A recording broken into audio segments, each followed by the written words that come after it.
VK news, राष्ट्र के नाम। सितम की इंतहा पर चल रही है ये दुनिया, किस खुदा पर चल रही है। नमस्कार, मैं हूं सुनील राउत और आप देख रहे हैं सवाल देश का है। यह शेर वैसे तो किसी शायर का है, लेकिन आजकल हर कांग्रेसी की जुबान पर यही है। पार्टी के जो हालात है किसी से छिपे नहीं है। कभी देश की सबसे बड़ी पार्टी अब किसी सूबे में भी बड़ी पार्टी नहीं बची है। कोढ़ में खाज ये कि पार्टी के बड़े अनुभवी और कद्दावर नेता पार्टी के नए नवेले राजकुमारों से परेशान होकर पार्टी छोड़ रहे हैं। ताजा नाम पंजाब के पूर्व सीएम कैप्टन अमरिंदर सिंह का है। हालांकि उन्होंने भी पार्टी छोड़ी नहीं है, लेकिन कैप्टन जो बातें कर रहे हैं वो देश के लिए भी चिंता का सबब है और कांग्रेस पार्टी के लिए भी। लेकिन जहां मुजरिम ही मुंसिफ हो, वहां सारे सवाल बेमानी हो जाते हैं। लेकिन हम तो सवाल पूछेंगे और आज सवाल देश का यह है कि क्या अनुभवहीन हाथ में है कांग्रेस? क्या देश की सुरक्षा के साथ खिलवाड़ करके पाकिस्तान के दोस्त को सत्ता दे रही है कांग्रेस?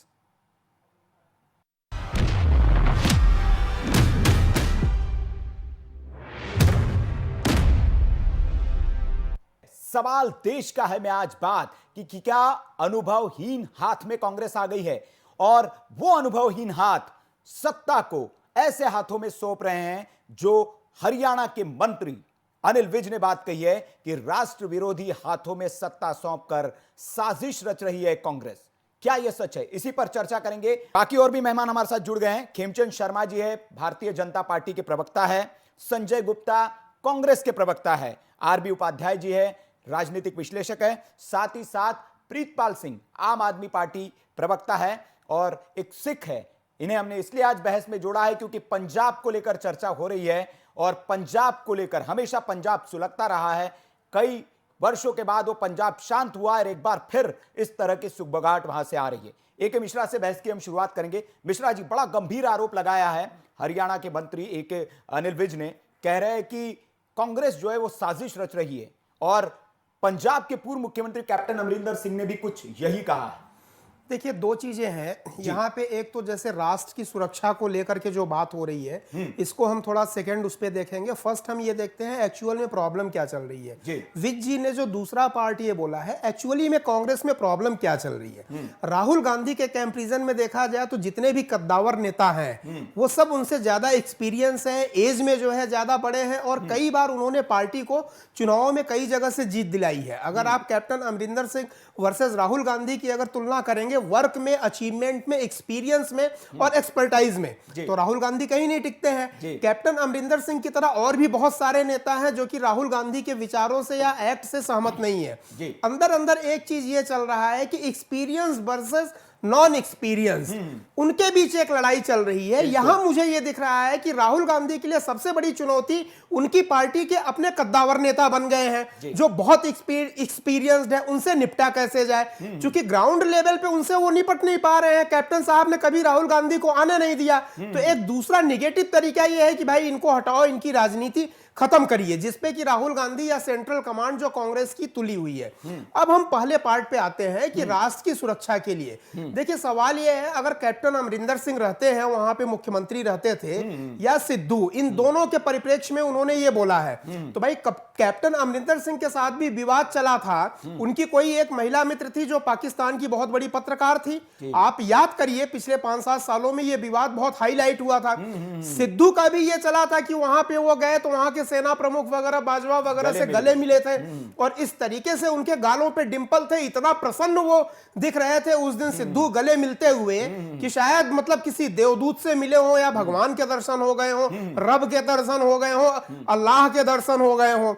सवाल ये होता है कि कांग्रेस, स्पेशली पंजाब का कमान, चाहे सिद्धू के हाथ में रहे, चाहे जो है कैप्टन अमरिंदर साहब के हाथ में रहे, अगर राष्ट्र की सुरक्षा की बात अगर देखी जाए तो वहां पे दोनों एंगल से बात करना जरूरी है, क्योंकि इनके रिलेशन, इनके फ्रेंडशिप पाकिस्तान में बने हुए हैं, चाहे वो क्रिकेट के थ्रू बने हो, चाहे राजनीति के थ्रू बने हो और चाहे जो है पत्रकारिता के थ्रू बने हुए हो, लेकिन इनके क्रॉस बॉर्डर रिलेशंस हैं और जिनके क्रॉस बॉर्डर रिलेशन दुश्मन मुल्क के साथ हैं उनके ऊपर सरकार को हमेशा थर्ड आई रखनी चाहिए सुरक्षा के पॉइंट ऑफ व्यू से। बड़ा सवाल ये है कि मिश्रा जी, आज कैप्टन जब सत्ता से बाहर हो गए तो ये सवाल उठ रहे हैं, वो कह रहे हैं कि असलहा बारूद आ रहा है सब पंजाब में, पाकिस्तान से आ रहा है, ये सबको पता है, और इसलिए जो सिद्धू साहब है वो किसके दोस्त है ये किसी से छिपा नहीं है, इसलिए राष्ट्र के सुरक्षा का सवाल है। मैं कांग्रेस के प्रवक्ता हमारे साथ है संजय गुप्ता जी, उन्हीं के पास चलूंगा। संजय जी, वैसे तो कांग्रेस का जो हाल है किसी से छिपा नहीं है, किसी भी राज्य में आप जाए, न 3 में न 13 में यह हालत हो गई है। आला कमान पर सवाल उठा रहे, G23 अलग बना हुआ है। अब पंजाब के जो पूर्व सीएम हैं, सोनिया गांधी की बहुत नजदीकी माने जाते हैं, कद्दावर नेता, गांधी परिवार से उनकी करीबी छिपी नहीं है। उन्होंने कहा राहुल सोनिया को मैंने खिलाया है, और आज वे कह रहे कि दोनों अनुभवहीन है, सलाहकारों की सुनते हैं और उटपटांग काम कर रहे हैं, पार्टी का बेड़ागर कर रखा है इन्होंने।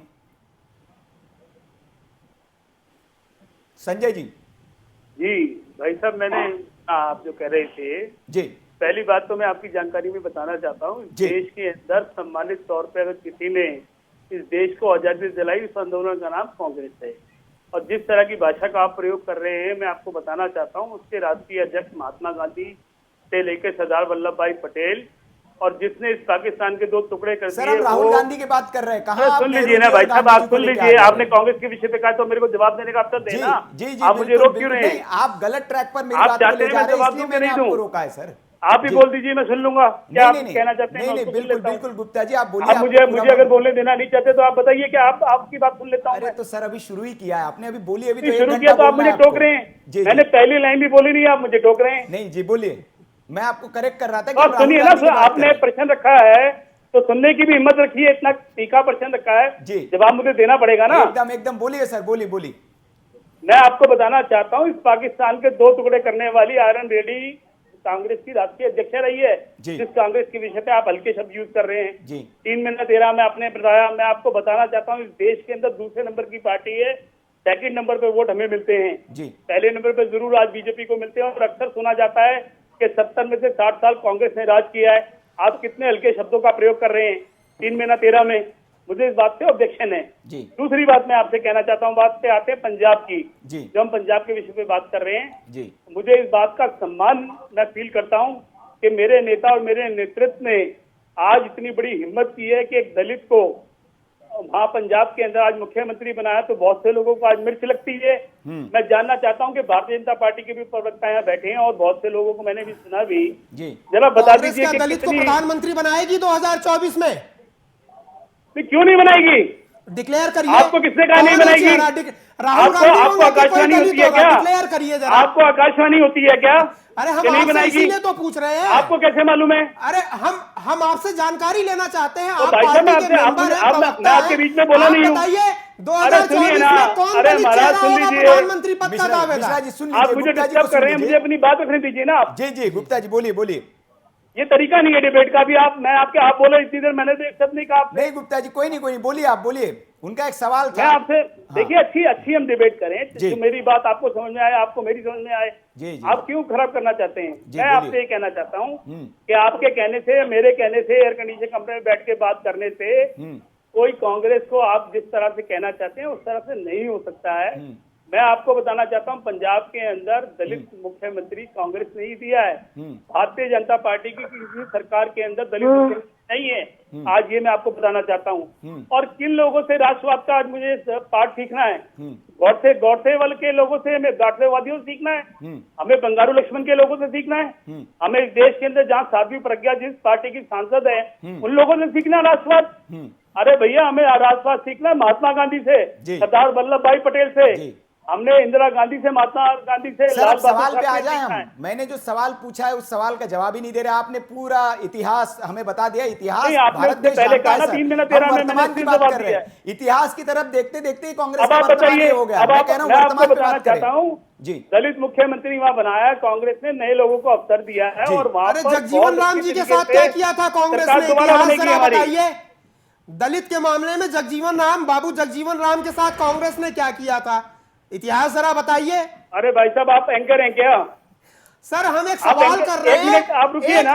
दूसरे नंबर की पार्टी, सबसे बड़ी पार्टी, राष्ट्रीय पार्टी के प्रवक्ता से यहाँ का एक आम आदमी सवाल पूछ रहा है। आप डिबेट खराब कर रहे हैं। इतिहास की जानकारी लेना चाहते हैं। आप मैं- जैसे जानकार से जब आप बोलेंगे मैं आपसे मौका 50 मिलेगा। के पीछे बोलने नहीं दूंगा। जी गुप्ता जी बोलिए बोलिए बोलिए, आपको पूरा आप मौका दे रहा हूं। एंकर बस नहीं, मैंने आपके जो पास चांस सवाल नहीं। पूछा है उस सवाल का आप जवाब दे दीजिए, बस इतनी सी जी मैं आपको बताना चाहता हूँ, ये जो बताना चाहते हैं इस देश के अंदर, मैं उससे पहले अगर फिर कहेंगे आप इतिहास की बात कर रहे हैं जी। इस देश में आरक्षण नहीं, हम किसने दिया वर्तमान की बात करें और सर, इस देश के अंदर इतिहास तो हो गया, आरक्षण का अब विरोध वर्तमान किसने हमें बात किया? करना है। जी और ये बताइए मुझे कि इस देश के अंदर हम बाबू जगजीवन राम की बात कर रहे हैं, उनकी बिटिया को आप ये बताइए कि लोकसभा का स्पीकर किसने बनाया? कौन सी पार्टी ने सर, बनाया? बाबू किसने जगजीवन पहचान दी? राम पे जाएंगे तो हम फिर वही वाली बात और करेंगे। इससे बात आप वर्तमान करेंगे, में बात अम्बेडकर करें पे सर। जाके अगर हम बात बात कर करें। रहे हैं क्या अनुभवहीन हाथों में कांग्रेस पार्टी है, जो कैप्टन बिल्कुल नहीं, अमरिंदर सिंह ने बिल्कुल कहा है। नहीं, बिल्कुल नहीं। मैं कह रहा हूँ ये दूरदर्शिता से भरा कदम है जी। कि आज इतने बड़े मुख्यमंत्री को, जो इतने सालों से वरिष्ठ नेता हैं, उनको हटा करके जी। एक आम कार्यकर्ता को, दलित को मौका दिया गया है, लोगों जी। के बीच के व्यक्ति को दिया गया है। और मैं आपको बताना चाहता हूं आने वाले इस चुनाव के अंदर जी। जिस तरह का क्या हालात है, कांग्रेस पूरी ताकत के साथ दोबारा अपनी सरकार बनाएगी, ये कहना चाहता हूं। बिल्कुल बिल्कुल, दोबारा ताकत के साथ सरकार बनाए, हम भी ये चाहते हैं सर। देश की सबसे जी। बड़ी पार्टी थी कभी, मगर और आप कह हमारी रहे भी 3 उम्मीद महीना है 13 कि में मजबूत विपक्ष तो अरे कम से कम बने एंकर साहब, आप कह रहे हैं 3 महीना 13 में। नहीं, मुझे इस बिल्कुल। बात के ऊपर गुप्ता जी आपने अपनी बात रखी, अब मैं वही कह रहा हूं कि मैंने क्यों ये 3 और 13 में, 3 महीना 13 में कहा।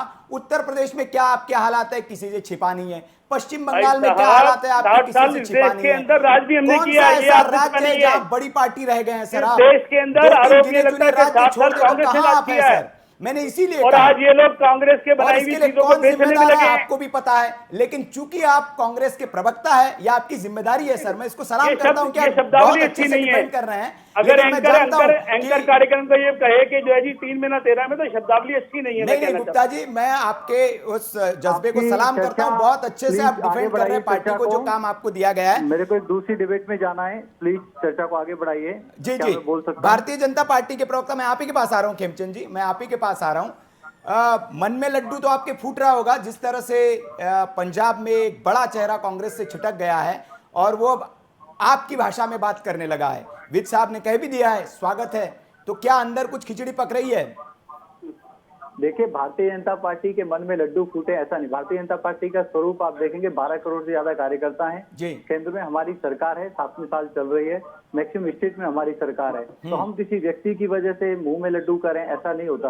भारतीय जनता पार्टी को कंसर्न है, चिंता है कि जो बड़ा सवाल उठाया जा रहा है कि देश की जो आप कह सकते हैं सुरक्षा है, उसको ताक पे रख के उसके खिलाफ साजिश की गई है। और ये साजिश साफ साफ दिख रही है।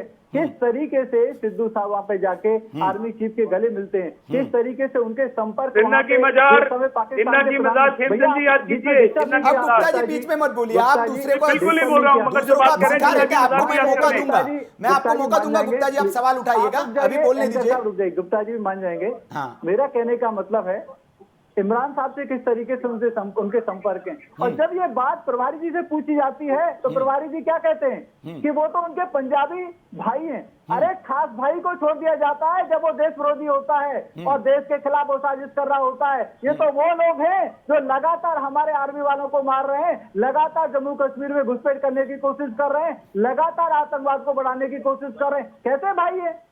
और इस तरीके की स्टेटमेंट कौन देता है? जो पंजाब का प्रभारी है। और ये आरोप ऐसे ही नहीं लग रहे हैं, हवा में नहीं है। हमने देखा सिद्धू के ऑफिशियल सलाहकार क्या कहते हैं, जम्मू कश्मीर भारत का अंग नहीं है। ये नहीं कहा हो तो बताएं कि जम्मू कश्मीर भारत का अभिन्न अंग नहीं है। हजारों हमारे लाखों सैनिकों ने शहादत दी, हजारों हमारे वहां पे भाई बहन मारे गए, और ये कहते हैं कि जम्मू कश्मीर भारत का अभिन्न अंग नहीं है। जी, शर्म आनी चाहिए। बिल्कुल बिल्कुल बिल्कुल। अगर पाकिस्तान के खिलाफ बोलोगे तो पंजाब में इलेक्शन नहीं जीतोगे। शर्मा जी बिल्कुल। अब हम आगे बढ़ते हैं, बहस में आगे बढ़ते हैं। हमारे साथ और भी लोग हैं। उपाध्याय जी है, आरबी उपाध्याय जी, राजनीतिक विश्लेषक, मैं उनके पास जाना चाहूंगा। उपाध्याय जी, बहुत गंभीर सवाल पंजाब को लेकर। बात तो बोलने नहीं दी यार, आप चर्चा करते हो, 2 मिनट रुक तो जाओ भैया। नहीं खेमचंद जी, मैं आपको मौका दूंगा। 1 घंटे बैठना है सर, हमें 1 घंटे बैठना है, आपको और मौका मिलेगा। आपने अपनी बात कही। भैया सुन लीजिए, बीच में निकल गए, मेरे को 7:30 बजे जाना है, 2 मिनट और दीजिए, फिर आप उपाध्याय जी के पास जाइए। जी बोलिए बोलिए। इस तरीके की साजिश जिसमें आप सीधा सीधा पाकिस्तान के हुक्मरानों से आपके संपर्क हैं और आपके जो एडवाइजर हैं वो देश विरोधी स्टेटमेंट दे रहे हैं और उसमें आपके जो प्रभारी हैं वो इसको इंडोर्स कर रहे हैं। दूसरी बात, दलित दलित दलित, अरे हमारे अरे भैया पत्थरबाजों को माफी किसने दी? खेमचंद जी, करने के लिए गुरुजी ने पत्थरबाजों को माफी किसने दी? महबूबा मुफ्ती के तलवे किसने चाटे? महबूबा मुफ्ती के तलवे किसने चाटे? पत्थरबाजों को माफी किसने दी? बताएंगे आप जरा मुझे। और आप बताइए जिंदगी मजार पे कौन गया था? बहुत मौका मिल गया आपको, बहुत मौका मिल गया। हम उपाध्याय जी के पास जाएंगे। बिरयानी खाने कौन गया था? आप इस पे चर्चा नहीं करेंगे, गुप्ता जी, आप नहीं करेंगे, आप गौर सेवादी हैं, आप चर्चा नहीं करेंगे। काली टोपी पहनते हैं आप, सिद्धू का फेसियल काली टोपी पहनते हैं हिटलर की, आप इस पे चर्चा नहीं कर सकते हैं। परिवार की बेइज्जती अंग्रेजों से पेंशन कौन लेता था? शर्मा जी मुखबिरी और करने गुप्ता के जी लिए दोनों देश में अंग्रेजों से पेंशन कौन लेता था? ऐसी बहस नहीं होगी, सन 42 में भारत छोड़ो आंदोलन में आपका क्या रोल था? मैं अब जा रहा हूँ आरबी उपाध्याय जी के पास। उपाध्याय जी, राजनीतिक राजनीतिक विश्लेषक आरबी उपाध्याय हमारे साथ जुड़े हैं। उपाध्याय जी, ये जो इनकी सिनेरियो आप वॉल्यूम देख रहे कम हैं, कराइए। फेडर डाउन कराइए दोनों के। नहीं, ये नहीं सुन रहे हैं, ऐसे बहस नहीं होगी सर। आप दूसरे को तो सलाह देते हैं शांत रहने की और खुद बीच में कूद पड़ते हैं, ऐसे बहस नहीं होगी। अपनी अपनी बारी में बात कहें कि कोई सुन नहीं पाएगा, दोनों लोग बोलेंगे तो। आरबी उपाध्याय जी, आप राजनीतिक विश्लेषक के तौर पर बहुत बड़ी बात, आज कैप्टन अमरिंदर सिंह जो सोनिया गांधी का खासम खास माने जाते थे, बहुत करीबी रिश्ता रहा है गांधी परिवार का, आज पहली बार उन्होंने पद से हटने के बाद एक बड़ा हमला किया। पहला हमला उन्होंने कहा कि प्रियंका और राहुल जो है ये अनुभवहीन है, सलाह उनको जो दे देता है वैसी सलाह मान लेते हैं और उन्हीं की वजह से पार्टी का बेड़ा गर्क हो रहा है। पहला आरोप उन्होंने ये लगाया। दूसरा संगीन आरोप उन्होंने सिद्धू के ऊपर लगाया। क्या, किस तरह से आप देखते हैं इस सिनेरियो? देखिए, जब किसी का पद जाता है, प्रतिष्ठा जाती है जी, तो स्वाभाविक बौखलाहट होती है जी।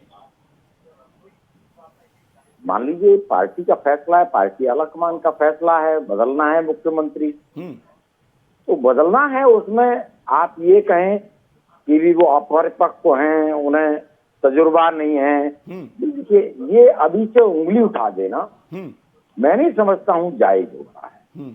एक नया मुख्यमंत्री आया है, उसको देखिए, आप परखिए, उसके काम को देखिए, उसके बाद टीका टिप्पणी करिए। रहा ये कहना कि भी सिद्धू देशद्रोही है, जब वो बीजेपी में थे तब क्या था, या कांग्रेस में ही थे तो क्यों नहीं कैप्टन ने उंगली उठाई, क्यों नहीं कैप्टन ने कहा कि भाई ये आदमी देशद्रोही है। और मैं खेमचंद जी को सुन रहा था, उन्हें लगता है देशद्रोही है, मुकदमा दर्ज करें, जेल में डाल दें, देशद्रोह की जो सजा होनी चाहिए वो सजा मिलनी भी चाहिए, कोई भी हो। अच्छा उपाध्याय जी, ये बताइए, बहुत देश की सबसे बड़ी पार्टी आज हालत क्या है आपसे छिपी नहीं है, आप राजनीतिक विश्लेषक है, बड़ा लंबा अनुभव है आपका, कौन जिम्मेदार आपको लगता है इसके पीछे? पार्टी की जो हालत है आज, इसके लिए कौन जिम्मेदार आपको लगता है? देखिए, पार्टी की हालत के लिए पार्टी की आलाकमान या पार्टी का नेतृत्व जिम्मेदार होता है जी। सेना जब जीतती है तो सेना नायक का नाम होता है, और सेना जब हारती है तब भी उसका जो ठीक रहा है वो। तो मतलब अमरिंदर सिंह सही बात कह रहे हैं ना कि अनुभवहीन हाथों में पार्टी दे दी गई है और इसी वजह से पार्टी का यह हाल है। देखिए, कैप्टन की बात को भी सरासर मानना और उस पर टीका टिप्पणी करना, मैं मानता हूं कि जब भी एक मुख्यमंत्री और मुख्यमंत्री का पद जाता है तो क्या पीड़ा होती है, मैं तो समझ सकता हूं। लेकिन भारतीय जनता पार्टी ने भी कई मुख्यमंत्रियों का हटाया अपने, वहां से इस तरह की बातें नहीं आई, तो ये नहीं कह सकते कि मुख्यमंत्री हटने के बाद अपनी पीड़ा वो इस तरह से जाहिर करे। देखिए, मुख्यमंत्री बदले हैं, बीजेपी ने भी बदले हैं, तो ये नहीं कि पीड़ा वहां नहीं है, वहां भी पीड़ा है। नहीं, सार्वजनिक नहीं आती, अनुशासन की कमी है कहीं ना कहीं। देखिए, मैं उसी बात पे आ रहा था कि भाई बीजेपी में एक डेकोरम है और वो डेकोरम का सभी पालन करते हैं और एक अनुशासन बनाए रखते हैं। कांग्रेस में कामोबेश ये नहीं है। और दूसरा एक और कारण है कि भी कांग्रेस आज सेंटर में नहीं है। अगर जिस तरह बीजेपी सेंटर में मुख्यमंत्री बदल रही है और आवाज नहीं आ रही है, कांग्रेस भी अगर सेंटर में सरकार होती और मुख्यमंत्री बदला गया होता तो वहां से भी आवाज नहीं आती। अच्छा, तो सिनेरियो बदल जाता है, परिदृश्य बदल जाता है जी। जब परिदृश्य बदले, परिदृश्य में देखिए, जब जहाज डूब रहा होता है तो सबसे पहले चीजें छोड़ के भाग जाते हैं, उन्होंने कहा भाई जहाज डूब रहा है। तो अब जो हालात है कांग्रेस में, देखिए बिना सत्ता के रहे नहीं, इतने साल सत्ता का सुख भोगा है, तो उनमें वो एक संघर्ष का जो एक जज्बा होना चाहिए, मुझे वो भी देखने में नहीं मिलता। वो भी बीजेपी महंगाई मतलब जो बढ़ती थी, हालात है तो आपने लगता नहीं देखा कि अब होगा जी कि गले में प्याज की माला डाल के उसका वर्कर सड़क पर होता था। जी और मुझे कहने में कोई गुरेज नहीं है जी कि भाई टॉप से लेके नीचे तक जो संगठन की मजबूती बीजेपी के पास है, दूसरी पार्टियों को उससे सीखना होगा, सीखना चाहिए। बिल्कुल उपाध्याय जी, इस पर हम बात करेंगे आगे, कांग्रेस से भी मैं इस पर जवाब लूंगा। प्रीतपाल सिंह जी हमारे साथ आम आदमी पार्टी से, उन्हें इसलिए जोड़ा है क्योंकि आम आदमी पार्टी पंजाब में एक उभरती हुई पार्टी है और साथ ही साथ पंजाब के क्या हालात है वो बता सकते। प्रीतपाल सिंह जी, जिस तरह के आरोप लग रहे हैं सिद्धू को लेकर हो या जिस तरह से सीएम हटाया गया है, पंजाब बहुत सेंसिटिव एक प्रदेश रहा है, तो आपकी जो राय है वो बहुत इंपॉर्टेंट हो जाती है एक पंजाब के निवासी के नाते। क्या सिनेरियो आप देख पा रहे हैं जो पार्टी की लड़ाई है, जिस तरह के भारतीय जनता पार्टी आरोप लगा रही कांग्रेस के ऊपर, कितनी सच्चाई इन आरोपों में हम माने, एक पंजाब के निवासी के नाते आप बता सकते हैं? सुनील राव जी, पंजाब के अंदर जो हालात पैदा हुए हैं जी, ये 2017 के चुनाव से ही ये स्थिति खड़ी कर दी थी इन्होंने जी। 2017 में अकाली भाजपा एक तरफ थी, कांग्रेस एक तरफ थी, आम आदमी पार्टी अपनी जगह चुनाव लड़ रही थी। उस समय पंजाब की जनता ने यह मन बना लिया था कि आम आदमी पार्टी को वहां सरकार में लाना है। अच्छा। जब इन्होंने देखा कि अगर आम आदमी पार्टी आ जाएगी तो ये सारी पुरानी फाइलें निकालेगी, ये कांग्रेस जो 10 साल अकाली दल ने राज किया उसकी सब सारी कागज निकालेगी, कांग्रेस ने जो राज किया था पीछे उसके सारे कागज और पोल पट्टे खोलेगी, तो उन्होंने आपस में समझौता कर लिया कि ऐसे जहां हम हार रहे हैं वहां तुम हमें वोट दे दो, जहां तुम हारे हो। प्रीतपाल सिंह जी, मैं ये पूछ रहा हूं,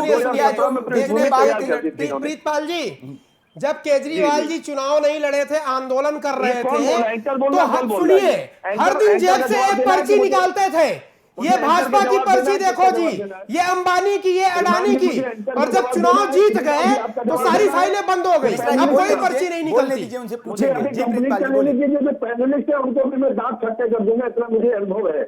जी जी, नहीं बोलिए प्रीतपाल जी, मैं ये जानना चाह रहा हूँ, मैंने जो सवाल पूछा है, जो अनिल विज जी सवाल पूछ रहे हैं उस पर आप बोलिए। बिल्कुल बिल्कुल, आप अपना आपका जवाब मैं दे रहा हूँ। जी जी जी, बोलिए। कि जो भी स्थिति इस समय आज की डेट में खड़ी हुई है वो कांग्रेस की खुद की पैदा की हुई स्थिति है। 2017 में कैप्टन अमरिंदर सिंह गुटका साहब लेके जो हमारा ग्रंथ है उसको हाथ में लेके कसम खाते हैं कि मजीठिया को हम जेल के पीछे डालेंगे, पंजाब में महंगाई खत्म करेंगे। केजरीवाल ने भी कहा था कि शीला दीक्षित को जेल भेज के रहूंगा, अटैची थी उनके पास, आप भूल जाते हैं प्रीतपाल जी, अब उस बात पर नहीं जा रहे हैं। कंप्लीट कर लूं? जी जी, मैं कंप्लीट कर लूं फिर मैं आ जाऊं, अपनी बात कंप्लीट कर लूं।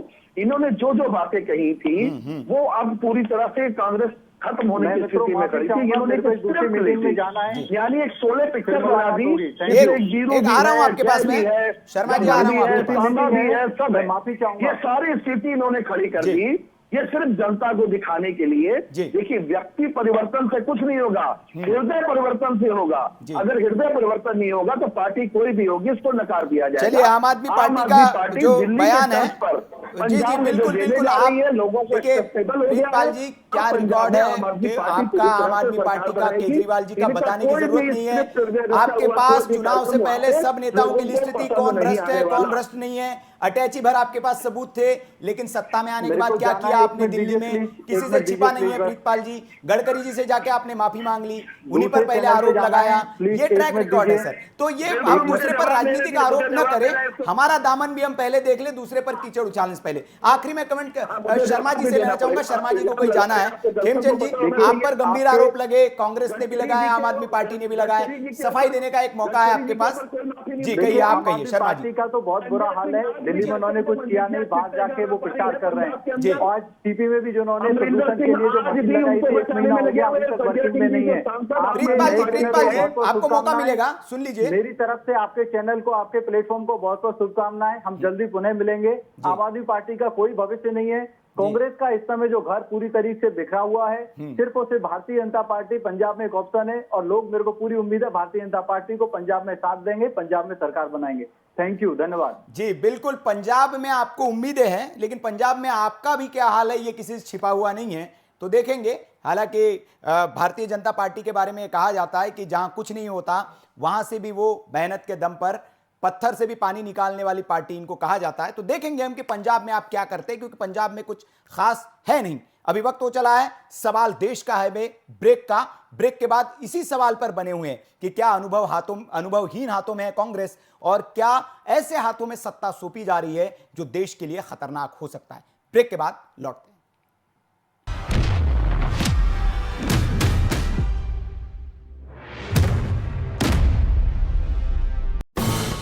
ये है ड्रीम मीडिया नेटवर्क और आप देख रहे हैं देश का पहला 24/7 digital news channel VK news, राष्ट्र के नाम।